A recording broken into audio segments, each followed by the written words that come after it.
Good afternoon, everyone. My name is Irene Tassi. I'm the president and CEO of Touchless Lighting. Touchless, as many of you know, is a leading developer of decorative residential and light commercial lighting products, ceiling fans, and LED lighting systems, and is part of the Masco family of companies. John Burns and his firm is a housing market thought leader, which we've relied on for years to provide us research and insights into the various dynamics of this industry that is very important to, I believe, all of us here today. With us today from John's firm is Deana Vidal, who focuses on applying John Burns real estate consultants' trend tracking, consumer research, and design insights into practical applications and deep, insightful feedback to help companies like ours make impactful decisions and stay ahead of consumer desires. She has worked with small businesses and startups around the world, developing consumer profiles and research strategies to better understand consumer needs. She holds a Bachelor's of Arts and a Bachelor's of Architecture. Very fortunate to have you here, so please join me in welcoming Deana Vidal. Thanks, Irene. That was a lovely introduction. It's so good to see you, and thanks for being here today to get us started. So what I'm going to do is I'm going to share my screen and we'll get rocking and rolling. I don't want to take too much time digging into the beginning here, but I did want to give you just an overview of what we are going to talk about for the next hour. So we'll spend the first few minutes digging into the outlook. So what I did is I went to our building products and forecasting experts and I said, if you were a lighting company, what would you want to know? And I have brought those highlights back to you. So that's where we're going to start. Then we're going to take it to a consumer mindset shift. So we've identified 5 shifts in the consumer mindset that we believe are going to stick around. After that, we'll go into the 10 housing trends that are making shifts across the housing industry, followed by insights from architects and designers. And then at the end of the session, we will talk about some very specific things that pertain to lighting. And then if we have time at the end, we'll hopefully save some time for Q&A. So please go ahead and submit your questions as soon as they pop into your mind so that your questions can get answered at the end of the session. Let's talk about our outlook first and foremost. So when we look at our outlook, as I mentioned, I talked to our building products experts. We're going to hit the highlights on this. I'm not going to dig into all the details because quite honestly, we could spend 300 slides just talking about all the things that are moving and shifting in the housing industry. But I wanted to make sure that you all got a little bit of insight that you could take back to your businesses and apply. And if you have more questions after we talk through any of this, feel free to reach out to me. My email was on the first slide and it'll be on the last slide. We are seeing very strong market conditions across the United States. It's worth noting that very strong and strong, which are the 2 green colors here, are really what's calming down after what we call astronomically on fire, just like frenzied conditions. So, you know, people might start talking about the housing market slowing down, but it's really more of a normalizing that we're seeing after the chaos of the past year plus has been when it's come to the housing market. And then builders are seeing year-over-year increases in pricing, and it's strong across all buyer segments. It's worth noting what we consider normal because different people call different things normal. We consider normal 2 to 3 homes being sold per community, per builder every month. That is, if you look at what we're seeing here, that means that more than 3 homes are being sold per builder, per community. That is fantastic. And this has been happening for quite some time. Because of the frenzied demand, home buyers are running out of supply. Yes, demand is a huge part of this, but the supply chain issues and the labor issues are not helping. If you can't get a garage door or a window in your house, you cannot consider that home finished and you cannot close on that home. So that's why we're starting to see this dip as builders are struggling to complete their homes. The demand being higher than expected, we've seen that they've sold out of communities. So that's why you're seeing this huge drop in the amount of communities that they have open. But because they're buying land, we do expect for this to adjust in 2022. What you're seeing here is a survey that we do of across the country of how land purchases are being made, and we do this on a regular basis. You can see that everybody's buying land across the whole country, but we're really seeing it in Florida, the Southeast, the Southwest, including Texas, Southern California. And this is where we're predicting that there's going to be a lot of community count growth and a lot of new houses. Based on the national average, this is 27% increase. And this is based on single family permits, which do include townhouses, but not multifamily. We can dig into that separately if you'd like. But the big thing to take away here is all of this land being bought now will turn into housing starts in 2022. We can't talk about all of the things going on with housing without talking about building products. Construction costs, which include materials and labor, increased across all 17 categories that we track. Electrical and lighting rose 15%. Lumber increased 115%. Yes, that is correct. It is not a typo. Really was 115% this year. But the lowest increase that we saw was 8%. That was for things like vital siding, flooring, and appliances.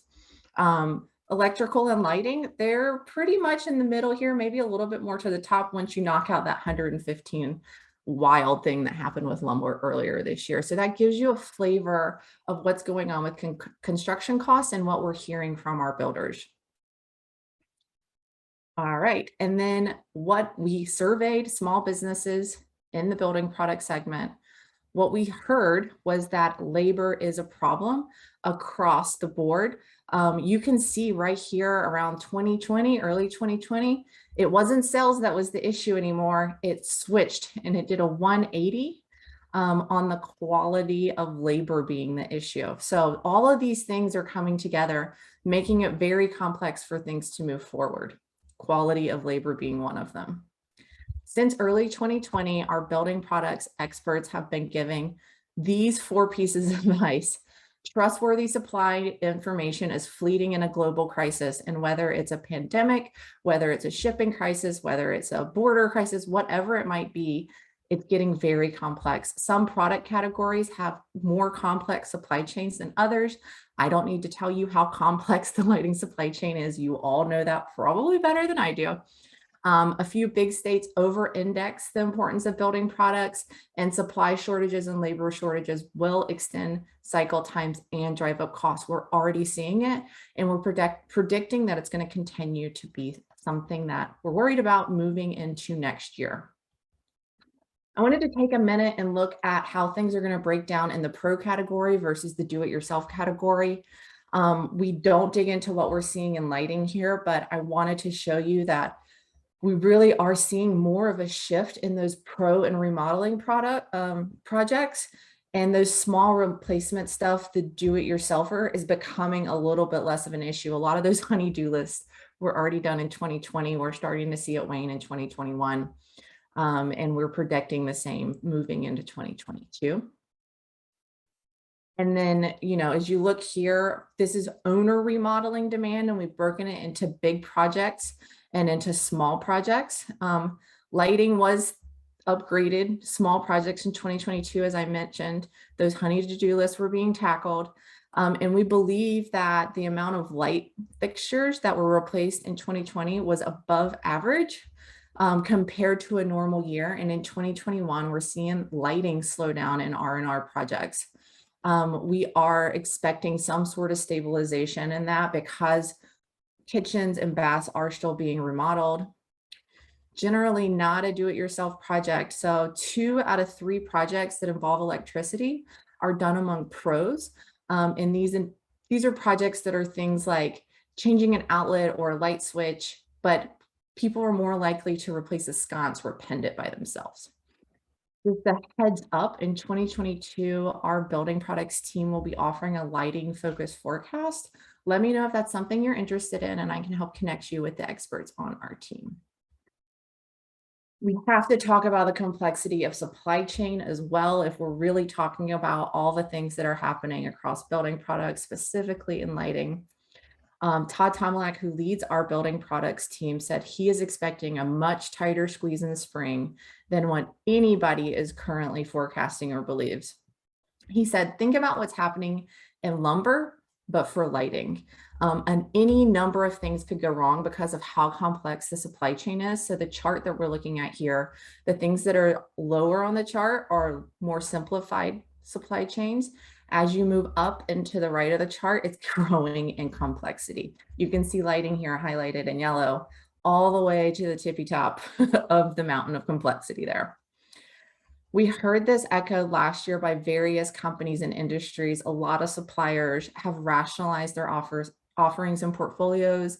They cut low volume parts. There's a lot of things that are doing to help clean that up. We're seeing that there is a less than average SKU rationalization happening in lighting compared to a lot of the other categories that you see on the slide.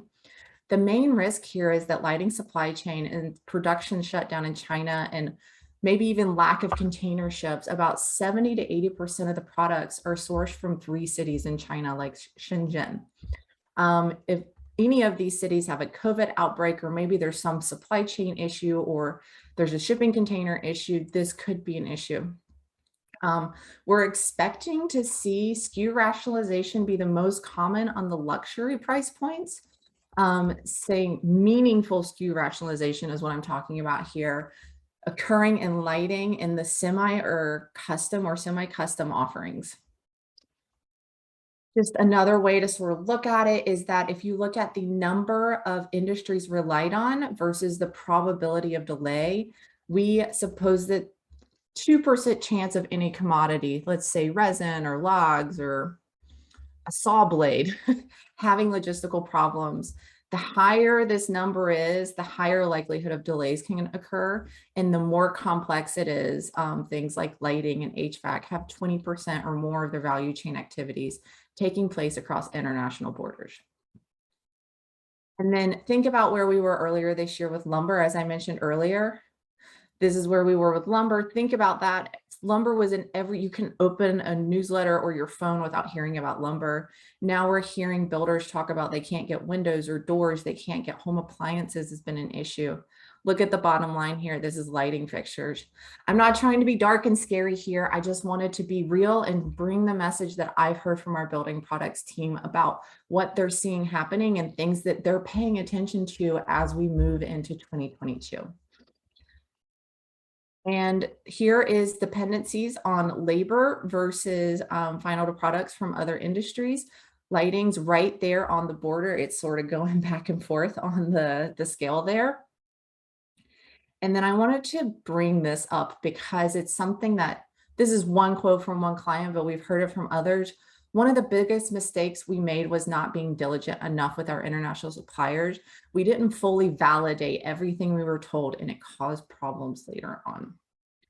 So to wrap up this section, suggestions to alleviate pains associated with the stress of the supply chain and labor.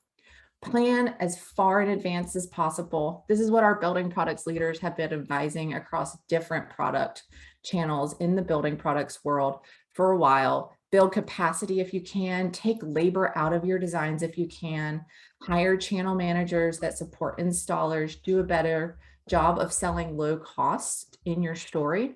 And then as always, feel free to call Steve or Todd if you have any questions. They are the experts in this area. I'm happy to make an introduction to them. That wraps up our overlook of the building products and what we're seeing in supply and demand. What I would like to do now is shift gears a little bit and talk about 5 shifts in the consumer mindset that we are seeing. The first one that I want to talk about is the emotional connection that homeowners have to their home.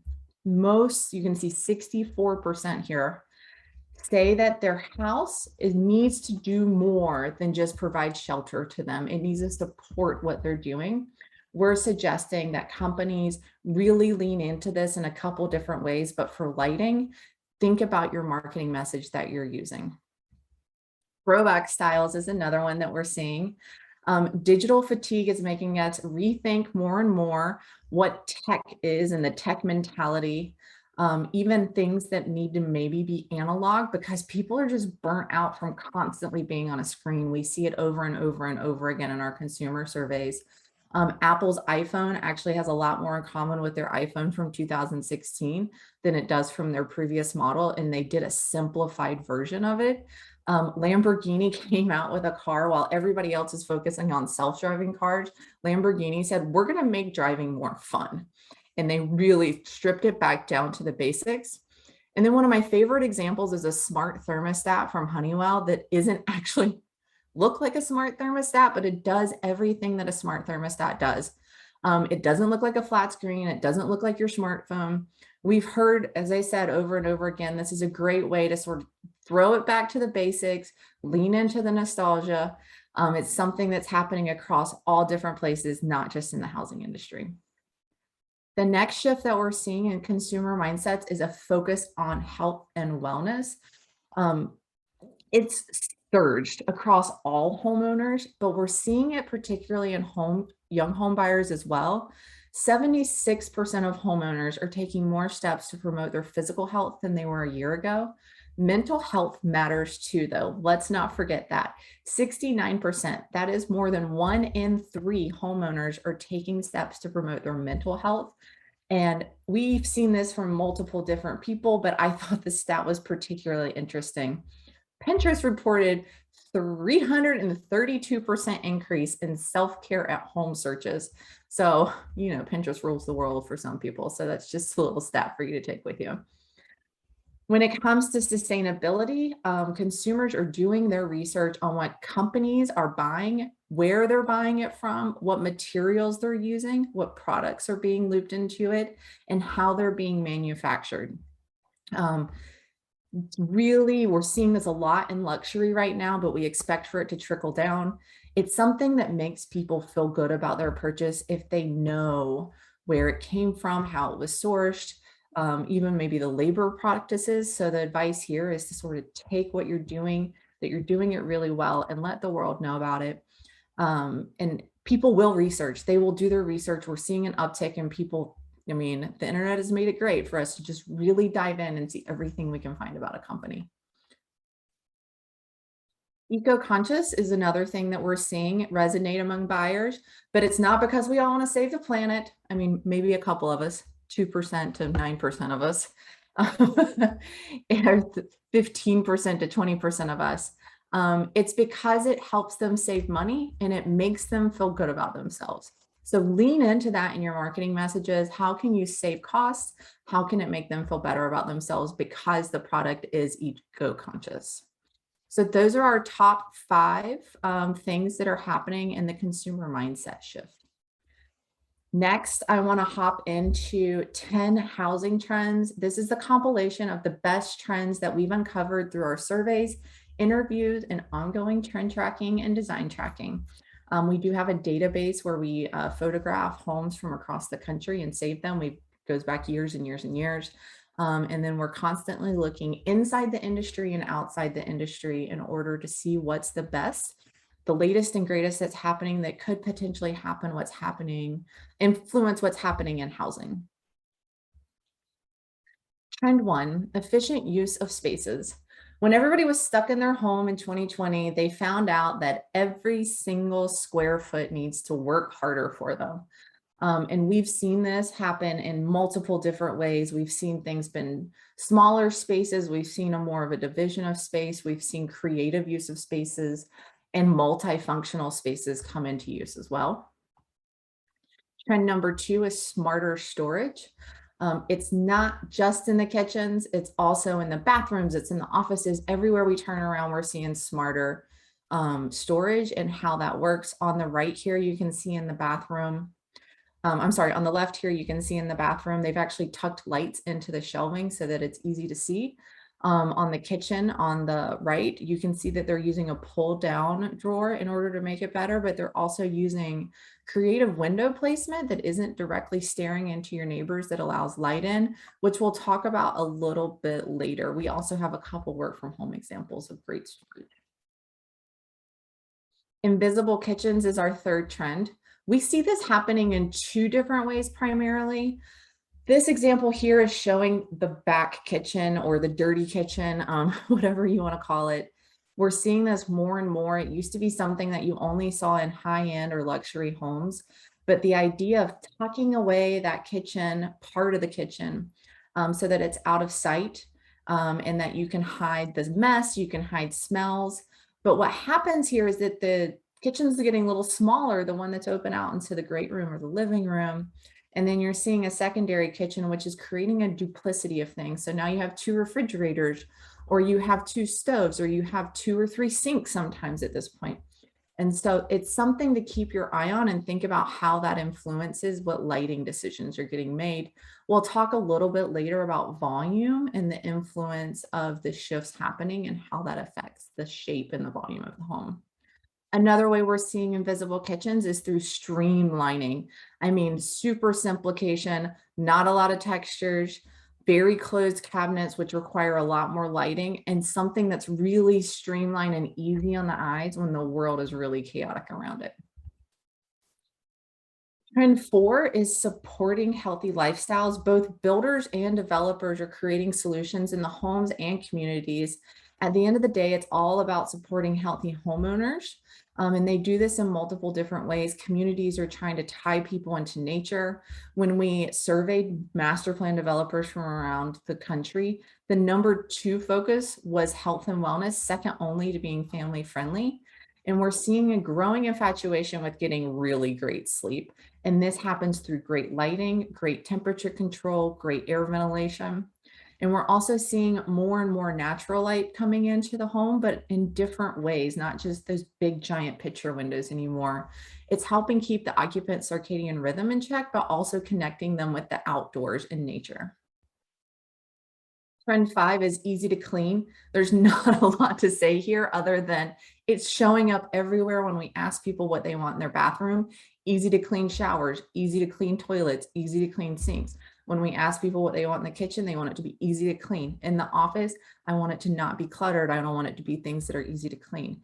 The number 1 feature considered important for the perfect shower was that it was easy to clean, not that it was beautiful and not that the pressure was right, that it was easy to clean. So something to think about when you're designing your fixtures, how easy is it to dust them off and clean them up. Trend number 6 is privacy. Most people, when they think about privacy, they think about it neighbor to neighbor privacy, but we're also seeing it happen in the home between room to room. So the way that I like to think about it is somebody should be able to be working out, doing jumping jacks while somebody else is sleeping. Somebody should be able to be cooking and banging pots and pans around while somebody else is studying or working or taking a Zoom call. This is a great example of layering to create privacy. You'll see here that they tuck the bathroom away and they use the small little couch area to buffer the sound, to separate them out. But there's also where the arrow is pointing right there. It's a tiny window into the shower so that when you walk into the bathroom, you don't immediately glare right into the shower. And then that space being used as the buffer allows for you to walk into the primary suite without it being side by side. And it's layering that's helping create that. But it's an alternative to what we used to see, which is just big, large, open, connected spaces with no buffer. Another way that we're seeing this is through creative window placement. Here are 2 different examples in the kitchen. We're seeing low lights and highlights. I have a really great story that we can tell you about. The short version is somebody was washing her dishes. She had a big picture window in front of her sink. Her neighbor also had a big picture window in front of her sink. They lined up almost eye to eye. And she's washing her dishes one day and her neighbor is just, she waved at her neighbor and her neighbor just pulled the shades down. I mean, the story cracks me up. If you hear the full story, I'm happy to send you the podcast that explains it all. But these other ways, as we're starting to see our houses get closer together, trying to find ways to still bring in great light without necessarily lining those windows up and staring directly into your neighbor's yard. This change of where the window is also affecting the light in the space.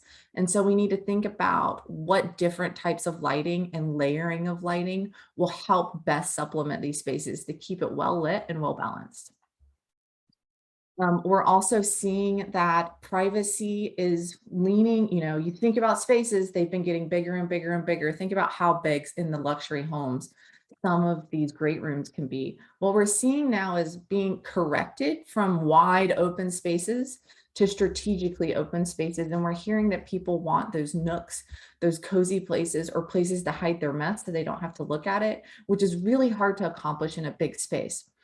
The reason that I bring this up, and we'll talk a little bit more about it later, is volume. And so as spaces are getting smaller, the lights that designers are choosing is a little bit different. Trend 7 is smart home tech. So smart home product adoption is just starting out.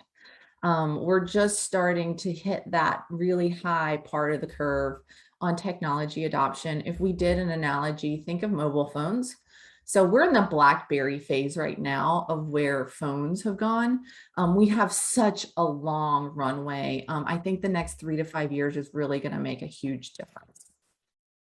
We're also seeing that consumers want something that is integrated into the whole system, not just one-off systems. To give an example, think of the difference between coming home and saying, turn on the lights, versus your garage door opening or your front door opening and it knowing to turn on the lights because they're not on and it's after dark and it just needs to happen. We're also seeing that smart lighting, we asked what was the likelihood of consumers to buy this. Smart lighting is not the most popular yet, but we do see that it's on par with a robotic vacuum, which have really taken off over the past few years, but it doesn't have the same amount of resistance of people that would absolutely never buy it. So take this information, tie it in with that whole home system, and think about what that means for what you need to offer in the future. And we couldn't talk about smart tech without talking about touchless. I know that it seems like the most basic version of what smart tech can be. But when we talked to the founder of Ring Doorbell, he said the best smart home tech is when you don't realize that it's working for you. It just works and it makes your life easier. Trend 8 is work from home. Did you really think I was going to get through all 10 trends and not bring up work from home? There's been a whole lot of movement going on this past year plus, and we believe that more than a quarter of the moves were influenced by work from home. There was around 15 million households that were fully employed that moved. 10 million of them worked from home during the pandemic, and 4 million of those said that they worked from home, and their ability to work from home was the reason that they moved. It's worth noting that we foresee a permanent uptick in work from home from across the country. It's not going to stay at the 2020 levels. We're already starting to see that correction, but it's definitely going to be a higher percentage of the workforce than before COVID kicked into full gear. We're also seeing that they're 40% more likely to move during the pandemic. So think about great work from home task lighting. And again, on the office front, it's not always a bedroom that becomes a workspace. We're seeing architects integrate in small nooks or dual purpose spaces, but secondary workspaces are booming. Sometimes there's even 2 within the same home if it's a really work from home area, or maybe it's a study space for the kids, which also needs great task lighting, and a home office for somebody. We don't want them to feel like caves though. So these are 2 great examples where they've put light. The one on the left, the lighting probably should be in front of the desk, especially if they do a lot of Zoom. The one on the right actually does a better job of that, but not all of them have great lighting. So it requires like natural day lighting. So it requires bringing in some better lighting for everybody's safety of their eyes and just keeping them sane. We're also seeing a Zoom focused home office. So that includes great storage, great focal point of art behind the desk, removing that chair that you always see in model homes that nobody's ever going to sit in because somebody's working from home. You're not having visitors. It's facing the window, and they also have additional lighting behind them or in front of them so that they can get great Zoom lighting. Things to think about. The number one recommendation that we're giving to our architectural designers is better lighting. We're saying across the board that current spaces need more natural light, better window placement, and improved artificial lighting and task lighting. That's the number one recommendation we're giving, followed by privacy and noise solutions, storage, air treatment, and enhanced connectivity, and just giving people all around more options. Our ninth trend is around products changing how they're developing their relationships with the homeowner. And we're also seeing this in how they're building relationships with designers as well. Brands are skipping the middleman or woman and connecting straight with the consumer. They want to be the go-to resource for their product and not allowing the installer or the seller to be the only influence or resource that consumers can lean on. We're seeing this on the pro side as well. Brands are taking the extra effort to detail out everything that someone would need to know before purchasing. I mean, every little detail. What are the size of the screws? What are the dimensions? What's the packaging dimensions? How heavy is it? How many people does it take to install? Where do you go for replacement parts? And then they're also offering help for installing and aftercare and even follow-up services in some scenario.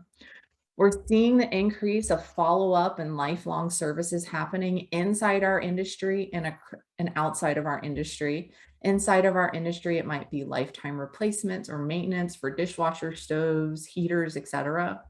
And outside the industry, we're seeing things like Shazam and Bankrate say, bring it on, homeowners. We're going to help you out however we can, as long as you're connected to us. And I saved the best trend for last. We have seen lighting have a renewed interest across so many different places in the home. The bathroom, the kitchen, the work from home space, the bedrooms. Lighting has come up constantly as we're talking to consumers. Lighting is the favorite bathroom feature for 20% of homeowners. Just think about that. It's not their shower, it's not their bathtub, it's lighting that is their favorite feature of their bathroom. And same thing around home office, which we can talk to a little bit later. That wraps up our top 10 trends. I want to save lots of time for architecture and design insights. Let me give you a little bit of background before we dig into this section on how we gathered these insights. Our New Home Trends Institute, which is the part of the company that I sit within at John Burns Real Estate Consulting, is packed full of members of architects, interior designers, firms that are design focused, builders that are design focused, developers, and really innovative companies. We are constantly tapping into their knowledge to help shine a light, pun intended, on particular topics that we are researching. Much of the survey results in these sections are from our annual architect and design survey that we host in partnership with Professional Builder Magazine. In addition, we interview experts to gain more insight. And I went a little above and beyond. And in preparation for this meeting, I started calling around to all of our interior design friends to see if they could give me some more insight onto how lighting decisions are made and how it could influence lighting choices and all of these design shifts that we just talked through and these consumer mindsets that we just talked through. How can that influence lighting choices? So I'll leave a little bit of room for interpretation, but we got quite a lot of details. Hold on, we got a lot of charts. As I mentioned, if you want and have follow-up questions or want to talk through anything afterwards, feel free to email me. I'm happy to dig into this because this section is a lot of data. The two driving forces behind home design will be cost and sustainability. And these two things do not always agree. Increased cost limitations will create an opportunity for value engineering, products and materials to shine. Sustainability, so energy efficiency, increased building science will be primary considerations for home designers in the next few years. When it comes to these sustainable strategies, I just wanted to show you value and cost. 74% of architectural designers say value and cost is one of the top 5 biggest drivers in their next design choices. This is for the next 3 years. Cost. Value engineering is constantly happening and it is increasing in frequency. Architectural designers rank cost and value as the #1 influence, but right behind it is that sustainable and green and energy efficient, which comes across in quite a few different ways. As we mentioned earlier, consumers are starting to think about sustainability as well, but they're more focused on the cost factor of it. Designers are trying to figure out how it works into design. 2 pandemic truths that were confirmed was that great outdoor entertainment spaces are going to be a bigger focus and outdoor kitchens. So these are two opportunities in the outdoor area. We're actually in the process right now of doing a full consumer survey on what they want in their outdoor spaces that we'll be publishing in a few weeks. But it really is that built-in functionality, and it helps elevate the appeal of these smaller yards. So as our lots are getting denser, people don't necessarily need all that outdoor space, all the open lawn, but they want to be able to use it for entertainment. And if you're entertaining, lighting is also a consideration in that. So let's not just think about what lights need to happen inside the home. Let's think about what type of lighting we need outside of the home, both day and night. A suggestion for all building products companies is to keep doing private label products that mimic higher end looks. However, the material and cost can come at the expense, particularly for interiors. I'm going to dig into this in our lighting section a little bit more to give you some insight there, but I wanted to show you two quotes that we received. One designer saying that how they reduce costs is to use less expensive lighting with a designer look.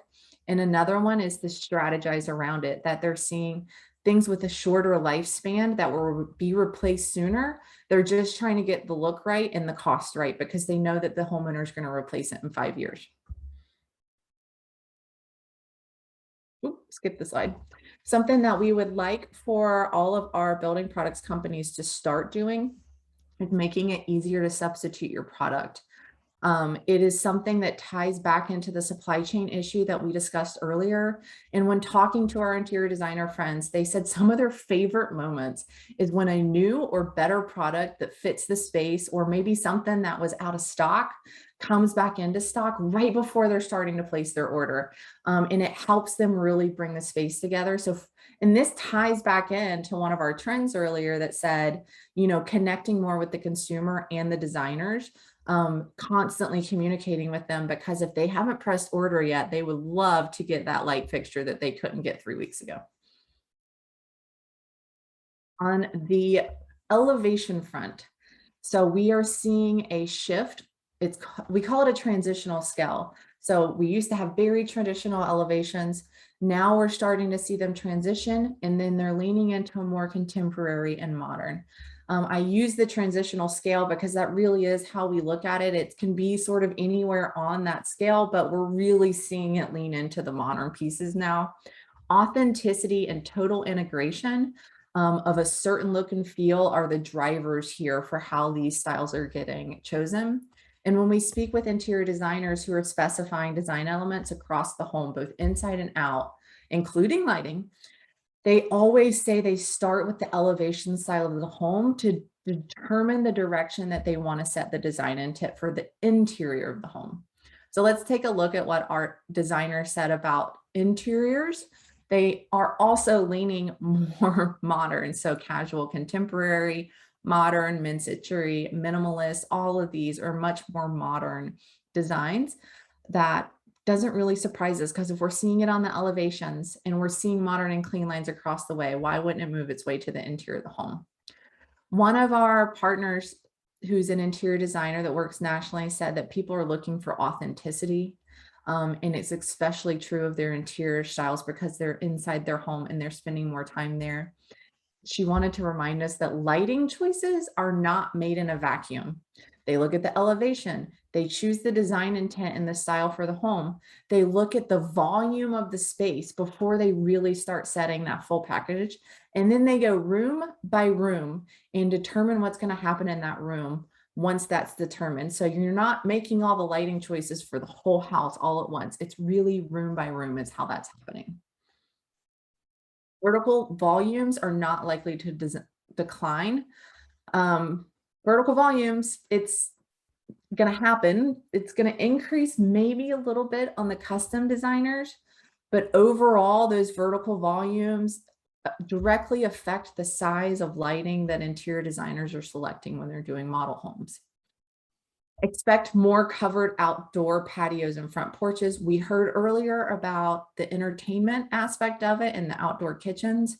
It also moves into covered outdoor rooms, open air rooms, patios, front porches, and decks. This matters for a couple reasons. One is because whatever room is adjacent to, let's say, an outdoor cover room, it is going to make the space adjacent to it a little bit darker.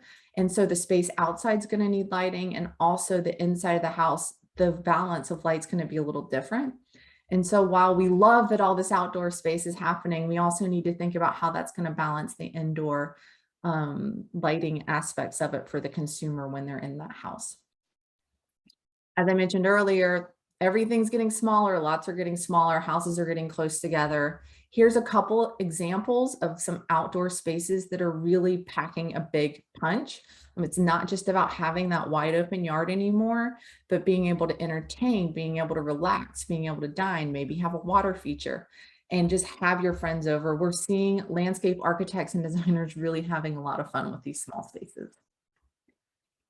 Architectural designers are incorporating new functions. So it is insane how many of them. I think it's 2/3 or 3/4 of architects incorporated a new room or function in a home last year. So 2 out of every 3 architectural designers incorporated a new home or function last year that they had not previously designed. I said it twice for a reason. It's insane that that's the rate of how things are changing when it comes to home design. We only touched on work from home earlier, so I wanted to look into the fitness and exercise space a little bit. These are 30% of architectural designers often or always included a fitness solution. It's a huge thing. We're seeing it across all life stages, not just specific life stages. What our interior designers ask is to help find lighting solutions that will engage people while they're working without blinding them, especially if they're laying on the floor looking up and you don't want to have that bright light shining down on you. So new fitness tools like Mirror and Peloton are really allowing for these fitness spaces to be much smaller, as you can see here in the example. You don't need a ton of space to get a really good workout, but they are being tucked into homes across price ranges. And then 52% of architectural designers included a lock-off unit in 2020. This is another one of those things. We're seeing duplicity of spaces. And so you see outdoor kitchens, you see back kitchens, we're seeing ADU units. What does this mean for building products? What does this mean for lighting? It means that you could potentially have 4 sinks instead of 2 sinks in a house. You could have 8 sinks in a house that would typically have 3 sinks in a house. Same thing for lighting. The spaces might be getting a little smaller. You're not having those grand spaces anymore, but that's twice as much task lighting if you have an ADU unit. That's twice as many counters if you have an ADU unit. That's twice as many refrigerators. I mean, just think of the possibilities there. If you have a house that has an ADU or a lock-off unit, you have a regular kitchen, you have a back kitchen, and you have an outdoor kitchen or an outdoor entertainment. That's just a lot of extra smaller spaces that can help bring everything to the next level. And it's worth noting that most multi-generational suites or lock-off units are really sort of designed as a separate, smaller piece of the home. Last but not least, I wanted to dig into some lighting insights. As I mentioned, one of our top trends is that lighting is on the rise and it is on the mindset of consumers across the country. It is a favorite bathroom feature of 1 in 5 homeowners. I just have to read these quotes because I loved them. Having lights around the bathroom mirror makes doing makeup and skincare so much easier, and it can be something really simple. The mirror has lights along the back that allow balance and the perfect lighting. I mean, it keeps reminding me of people trying to feel good, and they know that, just like sustainability, I'm going to save money. It's going to make me feel good about myself. Having great lighting is going to make them look good. It's going to make them feel good. And so we've seen that constant increase, but it's the bathrooms, it's in the kitchens, it's in the work from home spaces. It's also mood lighting for showers is something that's been coming up. Mood lighting for great sleep, so that maybe you have that dim light before you go to sleep, because we want people to have really relaxing pre-bed time sleep. But we're seeing it pop up across all different aspects of the home. Smart bathroom lighting products. I know we talked a little bit about smart home tech earlier, but I just wanted to show that it's really an underrated opportunity. Think about doing some smart bathroom lighting. In recent years, our trend tracking has seen a steady rise in the smart plumbing products. Smart lighting has been a huge thing, smart lighting and sound systems. When I'm talking about smart lighting, I just want to remind us all a slide from earlier that talked about integrating it into the whole home. So trying to find a way to tap into those bigger systems when you're doing, if you're going to do smart lighting, really wrap it in so that it's a full smart home experience. Specialty lighting is a premium feature of the uptick, with 7% of renovators installing mood lighting in showers, and 8% installing built-in lighting in any bathroom. So things to think about. And that was a stat from House, by the way. Consumers noted lighting as a top work from home frustration. Zoom, everybody's on Zoom. I'm on Zoom right now. I have 1, 2, 3, I have 4 lights going right now so that you can see me while I'm talking. And people talking about having to use the overhead light in their office creates an orb over their head while they're on calls, instead of it really, the focus really being on their face, which is what all those Zoom meetings are all about. Homeowners are currently feeling forced to trade off between privacy and natural light. So you heard me talk about window placement a little bit earlier. I wanted to show 2 examples here of strategic window location that wasn't in the kitchen. So here's one on the bathroom on the top here. And these bullet windows are something that are becoming much more popular. It's bringing the light in very high, and it makes sure that, you know, if you used to have that picture window over your bathtub, if your neighbors are too close, you don't really want them to see everything that's going on in your bathtub or in your bathroom. This is a great different example to help get that light to cascade into the room without necessarily showing your neighbors everything you got. So another strategic window placement in the bedroom on the bottom here in Washington State. These bars that are higher than, you know, they're probably around 6 feet to 7 feet tall, allows for the light to come into the room without anybody really being able to see in. And then with this space in particular, it's very high, so you can still have really great light fixture that's hanging down from there. But that's not always the case in every room. So the scenario really is a little bit different. All right. This one, I'm going to stay on this slide for a second. There's a lot to look at here, so take it all in. I just wanted to point out that lighting's here in the bottom left corner. Durability is not a top priority for designers when it comes to lighting. I'm going to say that one more time. Durability is not a top priority for designers when it comes to lighting. The cost is a bigger influence than durability. When we talk to our interior designer friends, they know that lighting is something that is easy to change out for many do-it-yourself homeowners, or even something that builders aren't really even including anymore in new homes, that homeowners come in and put their own lighting in afterwards. So if they're looking long-term on lighting, so let's say 10 years or so, if it's in a clubhouse or an amenity building, maybe, it's something that they're more worried about being stylish for a really long time than it is about getting the durability right. If it's in the home, they're more worried about it going out of style faster than it lasting longer, because they know it's going to get changed out more frequently. Here's again, I'm going to stay on this slide for a little while. I just want to point out that lighting is shifted over to the bottom right corner. And this is looking at the difference between cost and look and feel. Look and feel, hands down, is what wins the game for lighting when it comes to how designers choose lighting. It is not cost, it is not durability. I would like to take a few minutes to just note a few things that we're hearing. Decorative lighting fixtures have seen some of the greatest evolution in the channel mix of all building products over the last decade. We believe, and when I say we, it's the John Burns New Home Trends Institute team and the building products team, about 25% of all fixtures are purchased online by either the homeowner or the pro, which is perhaps the highest e-commerce market share among all building products. Light fixtures are logistically friendly, low weight, and compact, and has a low ship to direct to consumer price. So wholesale retailers, companies like Lamp Plus, etc. are booming in this category to expand. Even things like Amazon Overstock, it makes it easy for them to buy it, try it. If they don't like it, they know they're going to be able to return it. Switching gears a little bit, we believe that about 40% of all fixtures are now purchased at big box stores. So think Home Depot, Lowe's, Costco, or other home improvement retailers like Ace Hardware, Do It Best, True Value, etc.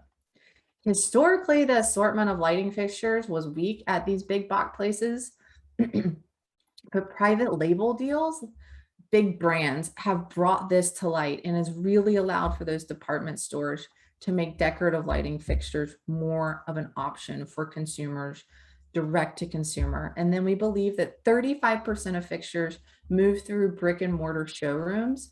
And so just to sort of break that down for you again, that is, I know it was a lot, that is around 25% online. We're thinking 40% big box and 35% brick and mortar. All right, that wraps up my lighting insights section. I just wanted to note that, there's a whole team of us that are behind all the research that's happened here.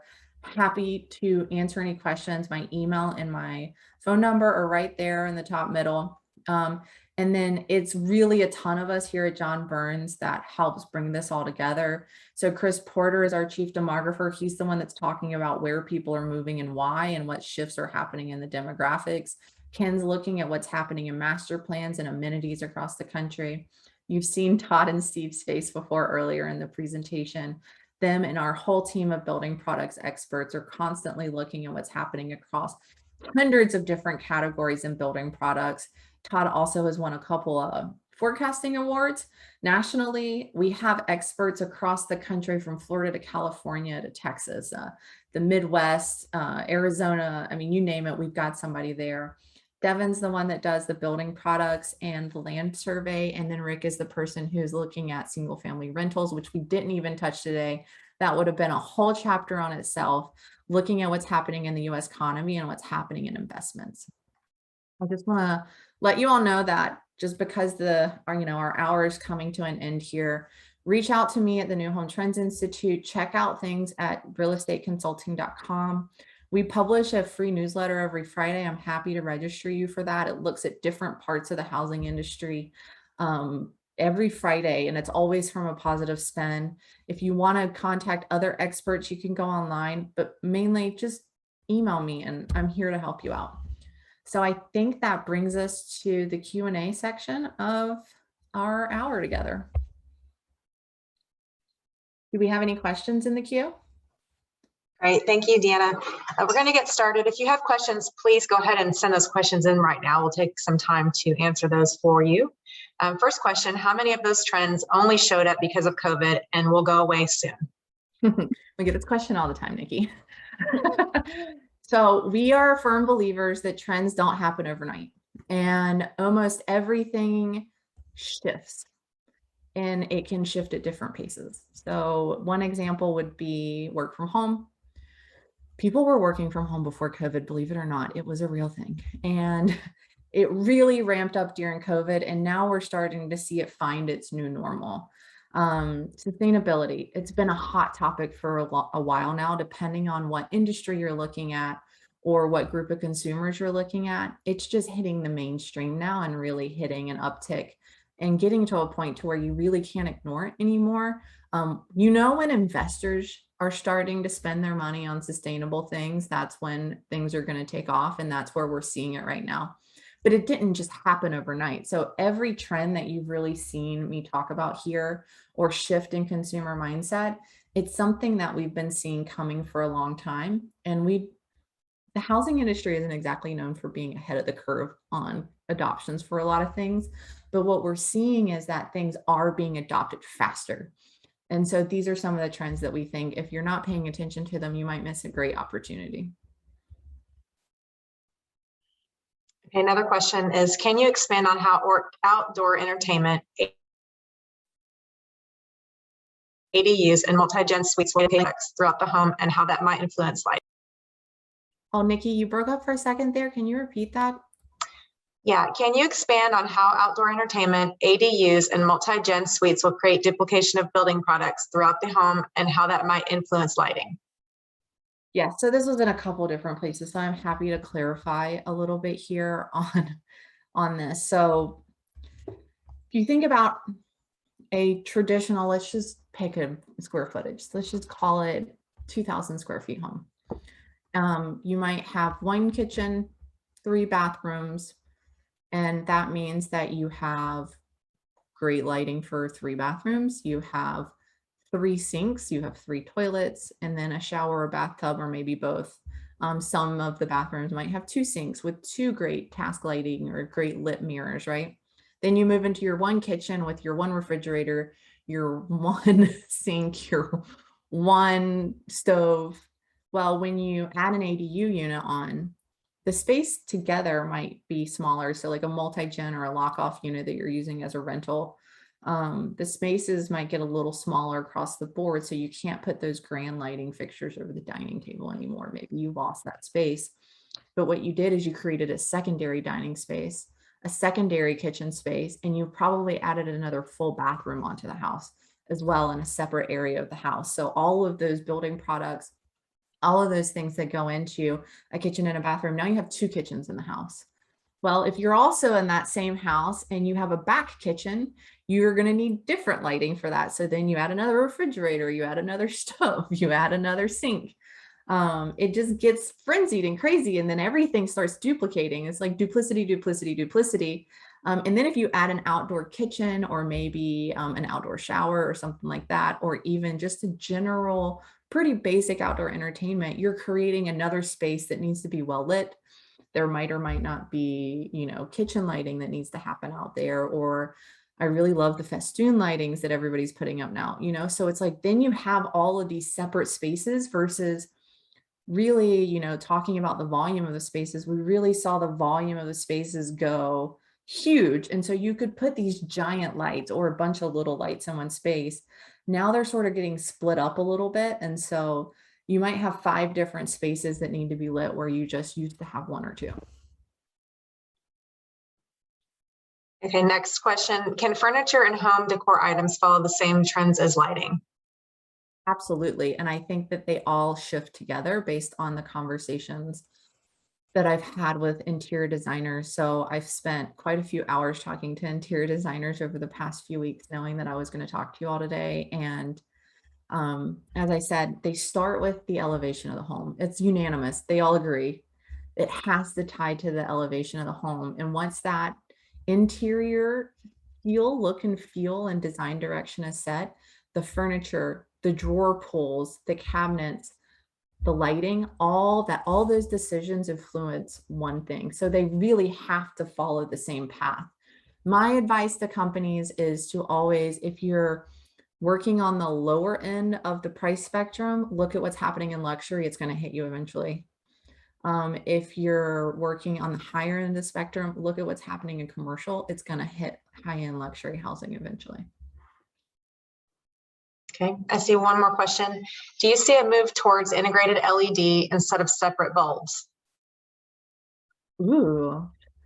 So we haven't actually asked this question, but I will tell you that when we go to do product recommendations or look for examples of products that are happening, LED comes up a lot because other products like mirrors or speakers or all these other things, they find LEDs to be really easy to integrate in. But we haven't directly surveyed our experts, so our architects, our interior designers, or our builders to know where they stand, and we haven't surveyed consumers directly to see where they stand. But that's a really interesting question. I might have to go back and dig into that one. Thank you very much. I don't see any more questions, but as always, if you sit down and you listen to this session, I know it's a lot of information fast. If you have additional questions, please reach out to us and we'll try to get those questions answered for you. Thank you for speaking for us today.